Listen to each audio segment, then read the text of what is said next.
Mga ka-planters, may nakita lang ako isang Taiwanese or Thailander vlogger na kumain ito, yung tanglad.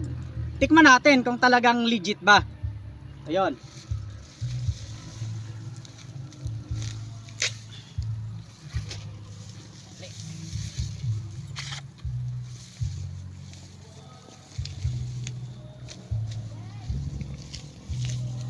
So yun, madalas hinahalo natin to sa tinola.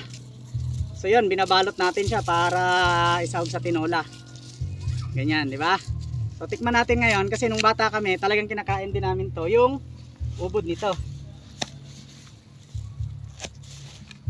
Yan. Tanglad o lemongrass. Tikman natin kung legit na masarap.